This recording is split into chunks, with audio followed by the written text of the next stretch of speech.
In terms of their starting side, I think apart from the lone players, they've only lost a couple, and to bring in someone of the likes of Fanua Blake and then guys like Evans, Aikens, Murdoch Masala and Siranen, I think overall they've added 4 or 5 starting players to their team, and I think that's going to make them a lot better this year. And to think... It's a miracle! Oh, yeah! What about that one? Unbelievable! Balotelli, Aguero! Crowd cheers. Here's Siddle. Oh, the ball is close! He's given him! He's given him! Peter Siddle's got a hat-trick on his birthday! Hello and welcome back to the On The Ball podcast. This is episode 107 of the show, and we are back here again to discuss... Well, actually, we're not back here again. I can't really just say that when we haven't talked about this sport since last October, I don't think, and that is the Rugby League. We'll be talking about the National Rugby League today. It is... Well, if you don't know what it is, I can't really help explain it to you. Maybe just look it up. But yeah, it's a sport rugby league, one of Australia's biggest domestic competitions. And this year, I'm going to be trying to put more emphasis on the NRL and AFL seasons. I'm going to be, at the moment, it's just a concept as the seasons haven't started, but I'm going to be hoping to do a weekly AFL and NRL episode, hopefully with weekly guests as well.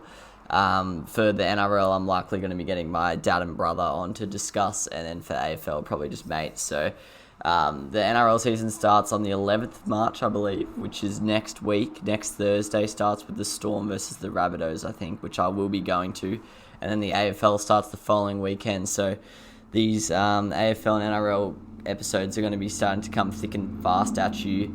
But yeah, it's been a little while since my last episode, but I'm back into a rhythm now. I've got uni back up, works back up, so hopefully we'll start to be able to get a schedule going for weekly, well, more than weekly episodes, looking at 2 or 3 a week. So today we're going to be looking at the off-season transactions in the NRL. I've ranked them from 1 to 16 as to who's had the best off-season in terms of player recruitment and player losses. I'm going to start... We'll go worst to best, actually. We'll save the best to last, and I'm sure I'll be able to chop that up. So if you want to just skip to the best, feel free to skip through to that, or you can watch the clip on YouTube or TikTok or something. Oh, that's another thing. We've started a TikTok, so if you would like to go like that and go follow that. I don't know much about TikTok, but I thought I'd just give it a crack, try and increase the exposure of the podcast. So starting with number 16... I haven't taken into account re-signings. I thought about it, but I thought that would just make things a bit more confusing. So I'm just strictly looking at gains and losses here. And some teams, I'm also looking at what they needed, if they addressed it or not. And other teams, I'm just looking at exactly the gains and losses. So number 16 might be a little bit harsh, but I'm going the Brisbane Broncos. There's a huge question mark here with Cameron Smith. He has not yet decided where he's going to play. It's all but confirmed that he's not going to be playing at the Storm, and it now looks between the Broncos and the Titans. And the new rule change that players can move clubs all the way up until August has basically says that he doesn't have to make his choice till then. So that would be an interesting situation if he didn't choose till August who he's going to play for. But I think Brisbane's a likely candidate. I just think it would be cool to see him go to the Titans, because I think then all of a sudden they would be a genuine top 4 contender. But I think Brisbane, that would probably explain why they've been so quiet in this transfer window. I probably will call it a transfer window as a soccer fan, but you know what I mean. So looking at their gains, they've gained David Mead and Dale Copley. Look, I don't even know if they're going to be starting for them. At best, they'll just be on the wing. Copley might play in the centres, but they're pretty decent outside backs anyway, so strange signings. And John Asiata is coming down from North Queensland, who I think is a little bit of an overrated player, really. I'm not sure about that ball-playing prop sort of style he plays. Maybe he moves into a lock and Carrigan moves into the prop. That would make a bit more sense, but I still think he's got to run a bit harder and focus a little bit less on the playmaking at times. He legit does play like a half when... sometimes out of your forward pack, you do need a bit more running. So he will probably be in the starting 13. Not sure about Copley and Mead. And then they've lost Darius Boyd to retirement. David Fafita, the big one, to the Gold Coast Titans. And then they've also lost Jack Bird and Andrew McCulloch and Joe Alfahangawi. So quite a few starting players there. Obviously, Jack Bird, he's a big name, but you can't be too harsh on the Broncos because he hardly got on the park for them through injury. David Fifita's the big loss. That was announced last year. And Joe Hoffa-Ngowie, yes, he hasn't been as good in the last few years, but at stages he was one of the better forwards in the game.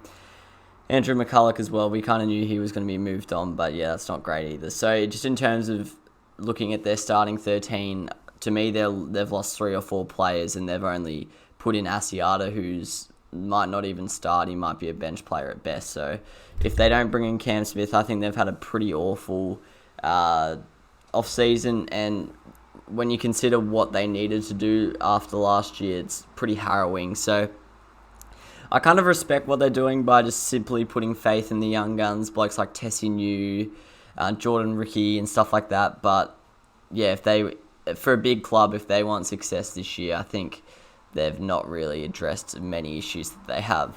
Moving into 15th, this is on the other side of the Broncos in terms of ability, but the Canberra Raiders. So I've been a bit harsh on a few of the big teams, but keep in mind that they don't really need to make too many changes because they were great last year, and the Raiders are one of those teams. If we're looking at their main ins and outs, they've brought in Caleb Aikens from the Panthers, Ryan James from the Titans, and they've lost John Bateman, Nick Kotrick, and Michael Oldfield, the main people of note. Ryan James is a good in, obviously hasn't played the last couple seasons due to injuries. Caleb Aikens, he won't play because of Shans unless he plays in the outside backs, but he will just be a solid backup there. And big loss of John Bateman. For me, I had them like middle table, and then I remembered how big of a loss John Bateman will actually be. So he's gone, and then Nick Kotrick, I actually don't think it's that big of a loss because I do think blokes who play on the wing or in the centre, centres is important, but especially the wingers, they're a little bit more expendable. Like, he's a good player and stuff, but I think it's not going to completely ruin the team, if you know what I mean. And Michael Oldfield was just kind of a utility depth player. But yeah, huge loss in John Bateman. Yes, they've brought in Ryan James, but with the injury cloud over his head over the last few years, we're not sure if he's still the same player that he once was. So hard to see too many improvements to the starting 13 for the Raiders, but it has to be said, I don't think they needed too many improvements. Obviously, Josh Hodgson will be back, so it'll be interesting to see what they do with blokes like Starling, who had a pretty good year last year. It's going to be tough to see him get too many games this year, but we'll see how they tackle that one up in Canberra. At number 14, I've got the Melbourne Storm. Once again, I'm not saying they're going to be bad by any means, but just haven't really brought in anyone of note. They brought in George Jennings and Remus Smith. Both probably won't start. They might, who knows. A bit like last year when they had blokes like Brenko Lee, Paul Momorowski just playing a couple games here or there. So they might be in that sort of situation. I'm sure Melbourne Storm will get everything they can out of those two players because that's what they seem to do. But yeah, not really huge ins, are they? And they've lost Tino Fasul-Malawi. Paul Momorowski obviously wasn't really there. He was on loan. And then they lost Suliasi Vunivalu, who I think was a good player, but I do think he was a little bit overrated. But yeah, I think Tino Fasul-Malawi is a pretty big loss. I think he has a big future in the game. And I'm quite surprised the Storm let him go. They usually just let the expendable guys go who they've got the most out of. But I do think Fasul-Malawi is an interesting release from them. Well, obviously it might not have been their choice. It might have just been his. So yeah, not really any notable ins and a few big losses. I guess Harry Grant's coming back from his loan spell to the Tigers. So I guess that's an in. But then also if you look at Cameron Smith as an out. And yeah, so not too many changes for the Storm in terms of starting 13. In terms of predictions, I'm not going to talk too much about predictions this episode because I'm going to be looking to do one, hopefully with my dad, maybe my brother as well, or maybe just by myself in the next few days before the season starts, so stay tuned for that one. Indeed. Next up in number 13, I've got the St. George Illawarra Dragons. They're a tough side to judge with their off-season signings.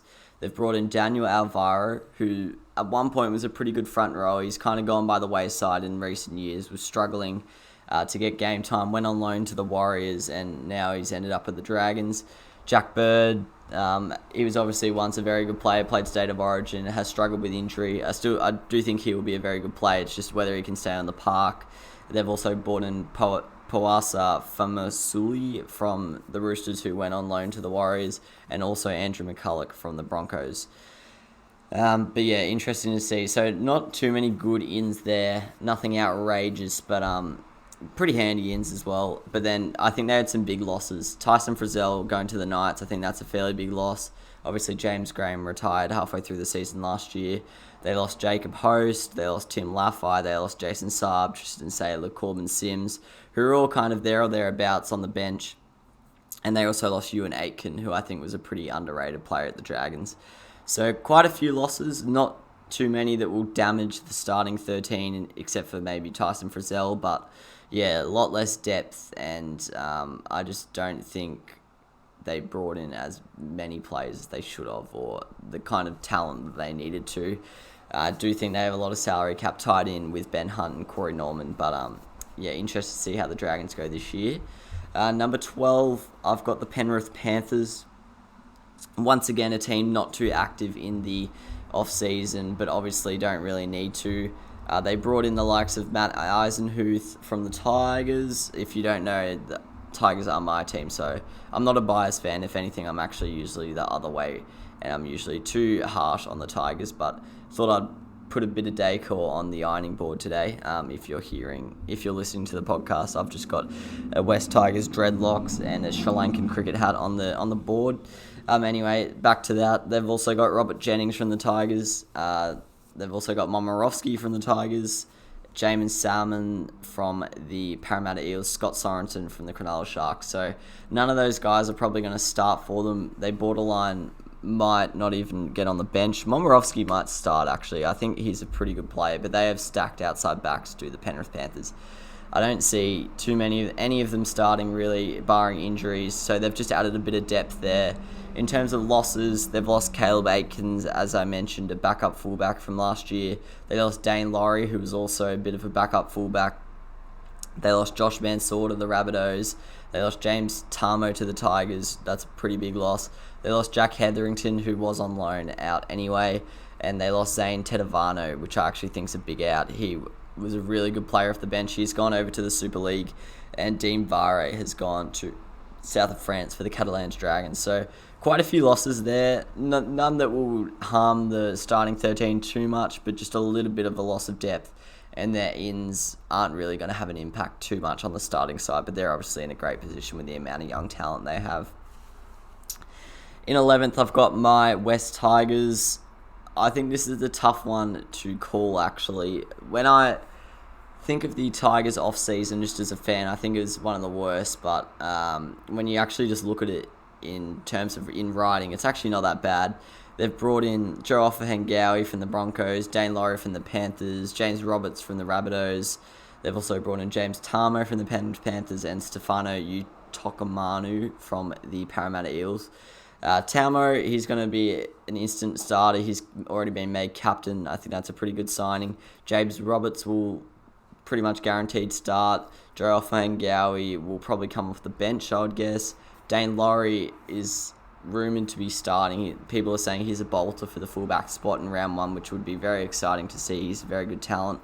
Tom Amone, that was only announced the last couple of days. I think that's a good signing. It sounds like I'm just getting excited over not much, but in his limited appearance off the bench for the Rabbitohs, I thought he was pretty impressive last year. And then Stefano Utokamanu, he is a highly touted youngster, so excited to see what he can do. In terms of losses, we've lost Josh Alawai. I think that's a pretty big loss. I think he'll be a pretty good player when he gets into the prime of his career. He's gone to the Manly Seagulls. Oliver Clark released, Matt Eisenhuth gone, not big losses there. Harry Grant's obviously gone back to Melbourne. I'm not really judging that too much in terms of a loss for the Tigers because he only was on loan, but that'll leave a big hole in the middle of the park for the Tigers. Robert Jennings gone, Chris Lawrence gone, Benji Marshall gone, Sam McIntyre gone, Chris McQueen gone, Josh Reynolds gone, Elijah Taylor gone, Paul Momorowski gone. So it sounds like a lot of names there. But from a Tigers fan who watches them every week, most of those guys are either weren't getting picked anyway, like Elijah Taylor, or they were actually on the fringe and just weren't performing that well. Blokes like Sam McIntyre, Chris Lawrence, they weren't really doing much.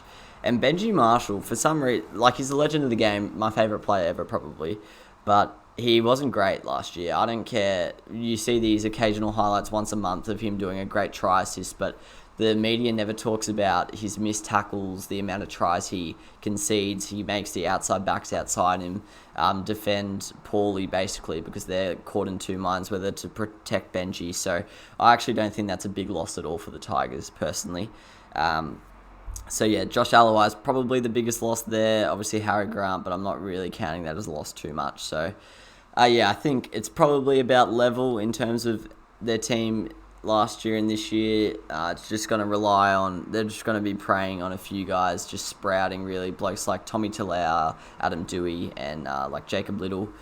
So I don't think they've necessarily got better or worse, but yeah, interesting off-season for the Tigers. Next up, I've got North Queensland, very opposite to the Tigers in the fact that they've hardly been involved in anything at all, which is interesting for a team that had a pretty poor season last year and didn't show too many signs of upward improvement. The only signing of note is Lachlan Burr from the Warriors. I think he's a pretty good player. He might be able to do a job. Nothing outrageous though. And then in terms of losses, they lost Asiata to the Broncos. Gavin Cooper's retired. Tom Opachik went to the Parramatta Eels. So not really anything of note there either. So just pretty much a neutral off-season for the Cowboys. Not many losses, not many gains. But in terms of the fact that they needed quite a few players to improve on last year, probably a little bit underwhelming for Cowboys fans out there. Next up, we've got the Sydney Roosters. In terms of ins, Adam Kieran and Joseph Suwali. Kieran's probably just going to be a backup player. Suwali, obviously, a highly touted youngster. They just got exemption for him the other day to play in the NRL this year, despite not being 18 years old. So that's exciting. And then they've lost Kyle Flanagan to the Bulldogs. Sonny Bill obviously went back to Union. Ryan Hall's gone back. Puasa Famasuli went to the Dragons, and Mitch Orbison retired. So similar to the Cowboys, not too many ins or outs, nothing ridiculous. Flanagan, in terms of the team structure, is a bit of a big out, but I think people could do his role from last year fairly decently. So I don't think that's the biggest out, personally, and then everyone else was kind of just a fringe player.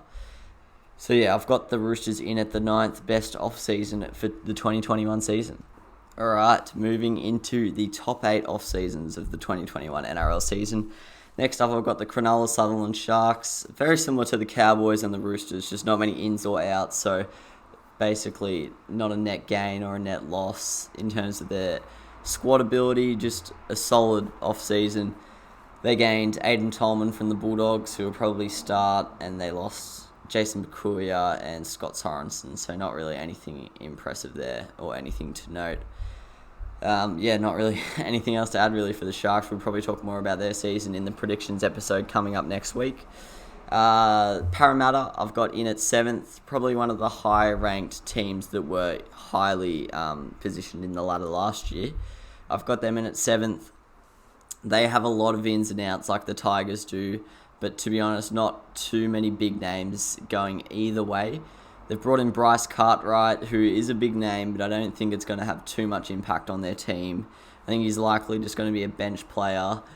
I think it's a smart signing. Like, I obviously don't really agree too much with some of the things he's done in his life, but I think it's a smart signing in the fact that it's just a bit of a win-win, really. He's probably not on much money. If he goes back to his former form of like 2016, 2017, well then that's a beautiful signing for the Eels. If not, you just cut him next year and it's all good. They've brought in Keegan Hipgrave from the Titans, who I think is a pretty good signing. He's a very loose unit, but I think that's not necessarily a bad thing for the Parramatta Eels. He'll probably come off the bench. They've added Michael Oldfield, who's probably just there for a bit of outside back depth, the same as Tom Opachek. They've also brought in Isaiah Papali from the Warriors. He will probably just find himself on the bench, I'd say. And they have also brought in Nathaniel Roach from the Warriors, who will probably just be a backup hooker for Reid Marnie. The losses, Daniel Elwara, once again, didn't play last year, got loaned out, so not really a big loss. Andrew Davey went to the Seagulls. He didn't have too much impact last year. Kane Evans went to the Warriors, but they've kind of replaced that bench role. Jai Field went to the Super League, which is an interesting manoeuvre. His was just kind of the backup half. He played a couple games here or there.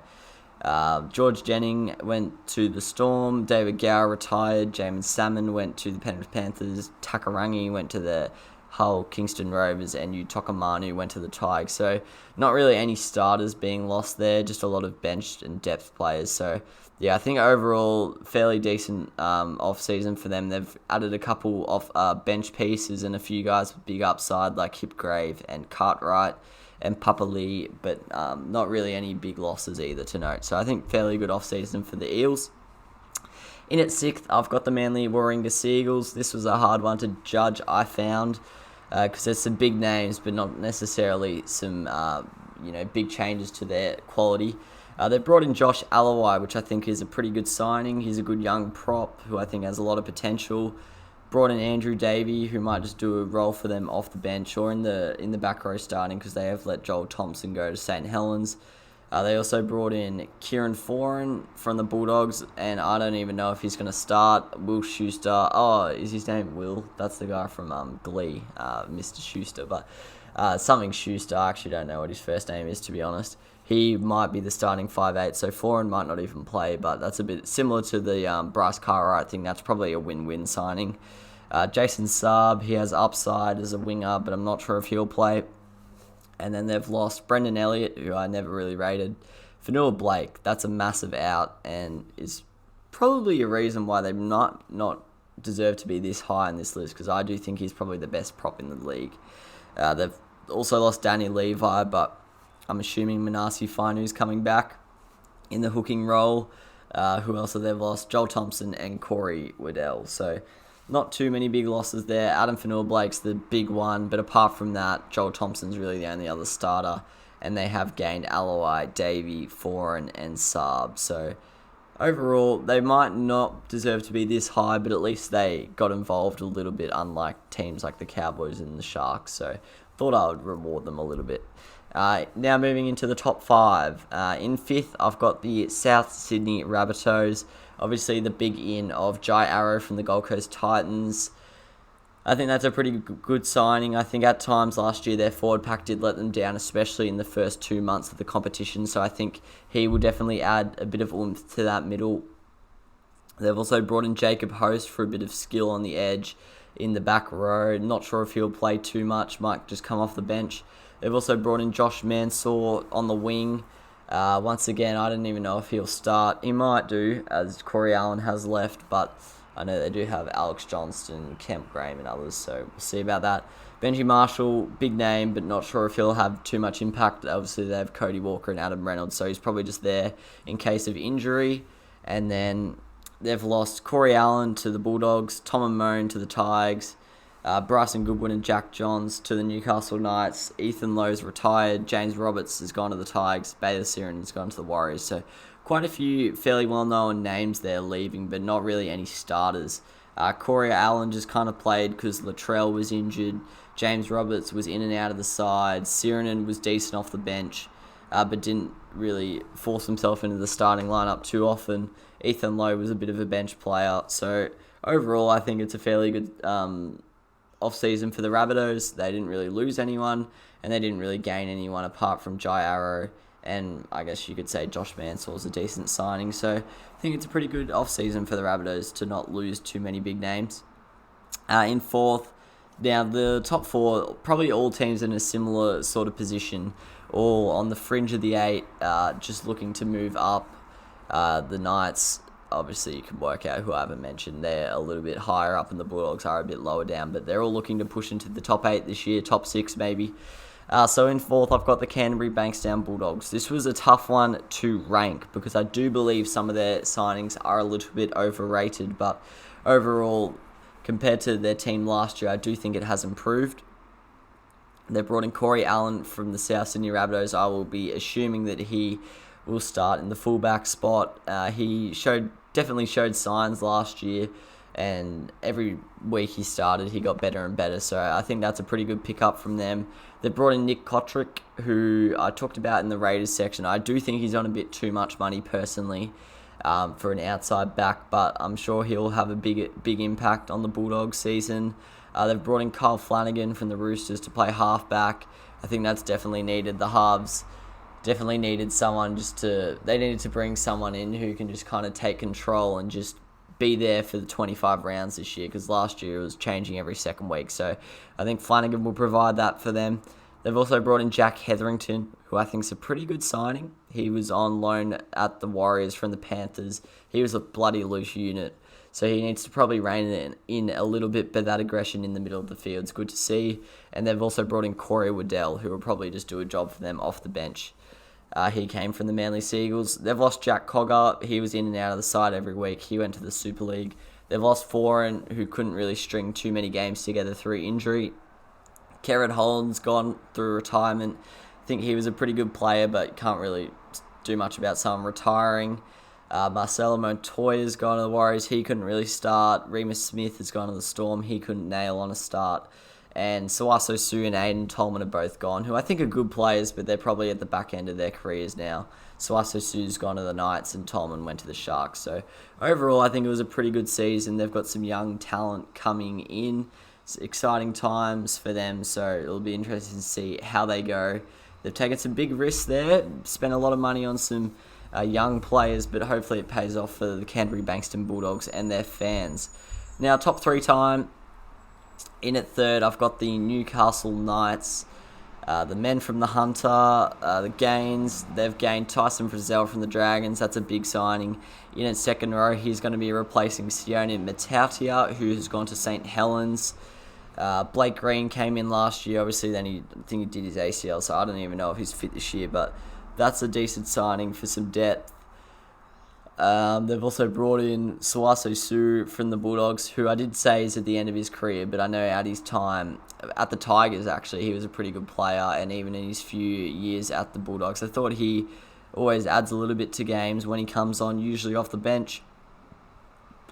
And their losses, they didn't lose really anyone of note. They lost Herman Sasa to the Titans. He was struggling to get a start. Lost Tim Glasby. He was struggling to get a start. Aiden Guerra's gone. He was kind of past his best. They lost Mason Lino, but they've brought in Blake Green to kind of replace that. Sione Matautia, that's a pretty big loss, but I'd say Frizzell is probably an upgrade on him. And they also lost Andrew McCulloch, who came in on loan from the Broncos last year, so not too much of a loss there. So overall, kind of similar to the Rabbitohs in, they didn't lose too many starters, didn't gain too many starters, but that big in of Tyson Frizzell kind of changes their off-season. Now, the top two, these are probably the two most exciting teams, in my opinion, for this year. I'll talk about where I think they're going to come this year, but for the 2021 season, but in 2020, they were the two most exciting teams. I think they finished 9th and 10th, and no one really was predicting it. So, excited to see how they go this year, and they've had great off-seasons. We'll start with the Gold Coast Titans in at second. They brought in Herman Sasa, who, as I mentioned, couldn't really have too much impact of the Knights, but he's a talented youngster. Tino Fasil Malawi, who I think is a very underrated signing from the Storm. I think he's going to be a great player, as do most. And then they obviously brought in David Fifita, who looks like a generational talent from the Broncos. Pretty amazing that they managed to get him out of Red Hill, but excited to see what he can do in the Titans. They also brought in Patrick Herbert and Sam McIntyre, two players who might start, might be on the bench, but I think they can, just add a bit of depth. Patrick Herbert, he's a bit sloppy at times, but he can also produce a moment of magic here or there, and McIntyre will just do a job. Losses, Jai Arrow, that's obviously a big loss, but I think there's a bit of a generational shift going on at the Titans, and this next generation is going to be the generation that takes them to finals and hopefully a premiership. So they did have to move on from a few players, the likes of Ryan James, Nathan Peets, Jai Arrow, big names, but weren't necessarily performing at the best of their ability at the Titans, except for Jai Arrow, of course. Bryce Cartwright, similar. Shannon Boyd retired. Dale Copley gone. Callum Watkins released. So they did lose some big players in terms of just their stature, but not necessarily performing on the field. And I think their ins definitely outweigh the losses, and they have a really exciting future. To finish off the number one spot, I have probably a controversial one. I don't think too many people would have them here, as they, similar to the Titans, have lost a lot of players. But it's the New Zealand Warriors. Phil Gould and Nathan Brown have come in there and hosed out the club, basically, and brought in a lot of new guys. They've brought in Ewan Aitken from the Dragons, who I think is a very underrated player. I remember there was a season there where I thought he was arguably pushing for New South Wales selection. Adam Vanilla-Blake's come in. I think that's a tremendous signing. I think he is the best prop on his day in the competition. Kane Evans has come in. He kind of dwindled a little bit at Parramatta. He obviously started very well in his career at the Roosters and then fell away a little bit. So excited to see if he can get back to his peak form at the Warriors. Marcelo Montoya's come in from the Bulldogs. He'll just be able to do a job. Bailey Sirenen's come in from the Rabbitohs. I think that's a pretty good signing. I think he'll be a starter for them week in, week out. And I think similar to his brother, he might turn into a really good club player, and maybe push for, city country level. So I don't even know if that's a match anymore, to be honest. But, that level, not necessarily Origin, but just a bit below that. So that's a good pickup. Ben Murdoch-Masala as well. That's a wild card coming in from Warrington Wolves. He played for Tonga a couple times and he showed glimpses. He was always a very skillful player, massive guy, so excited to see whether he's going to play, what he's going to do. I don't know much about his spot in the Warriors side. And they've also brought in Sean O'Sullivan just as some halves depth from the Broncos. Losses. A lot of the losses here I've got are actually loan players from last year, so I'll try and weed them out as I read it. Elwara was a loan. Jared Beale retired. Adam Blair retired. Both had great careers, but were definitely past their prime. Lockie Burr left. Famasuli was a loan. Blake Green left, but that kind of happened last year. Patrick Herbert left. As I mentioned, he's a bit of an explosive player, but definitely has an error in him, so I don't think that's the worst player to let go. Jack Hetherington was a loan. George Jennings was a loan. Adam Kieran left. He showed glimpses last year and in 2019, but he just couldn't quite crack into that starting side. Isaiah Papali left. He had a very exciting start to his career, but he kind of dwindled a little bit late, so I think that's good for both parties that he left. And yeah, they haven't really lost too many other players. So in terms of their starting side, I think apart from the loan players, they've only lost a couple, and to bring in someone of the likes of Fanua-Blake and then guys like Evans, Aitkins, Murdoch-Masala and Sirenen, I think overall they've added 4 or 5 starting players to their team, and I think that's going to make them a lot better this year. And to think that they came 9th or 10th last year, I can't quite remember, and were only a few wins off the top 8. I think that makes them a really exciting side moving into the 2021 season. I'm trying to say as little as I can, but I just do it so bloody much, it's annoying. But anyway, a bit of a shorter episode today, but I have gone through all 16 teams and their off-season. Obviously, it's kind of hard to talk for an hour by yourself, so hopefully the episodes get a little bit longer as I start to bring people back. I've kind of just been with the new setup and stuff, and it's been holidays, so I've kind of just been letting people enjoy their summers. But when we get back to uni, when we talk about AFL especially, but also NRL, I'm going to look to try and get more people back on the podcast. So there might be a few episodes that go back to Skype, I'm not sure, or we'll get a few people to join us on the famous ironing board, such as my dad, my brother, Pilch, Rowie for AFL, who knows. And then, yeah, so what the structure I'm looking for. Oh, thanks for listening and watching, by the way, but I'm just going to have a little bit of a debrief about what's happening with this podcast. So, not sure how long it's going to go for, but I'm enjoying it at the moment, and it's a nice escape from work and uni, so I'm going to keep it going. I'm going to be looking to do an AFL and NRL episode each week. Hopefully that is doable, otherwise it might go back to fortnightly. And then I'm going to be looking to do fortnightly, 3-weekly, monthly tennis and cycling episodes. Probably the same with F1, and then intermittent soccer and cricket episodes, kind of just depending if I'm watching the sport at the time or not. So that's kind of where the podcast is at the moment moving forward. If you've enjoyed today's episode, leave it a like, follow the podcast on all the platforms, on every social media. We'd really appreciate that. Share it to your friends, share it to your family, and yeah, thanks for listening. And yeah, if you're an NRL fan, stay tuned because there's going to be plenty more to come. And if you're just a sports fan in general, same thing goes. So thanks for joining me today and enjoy the rest of your week.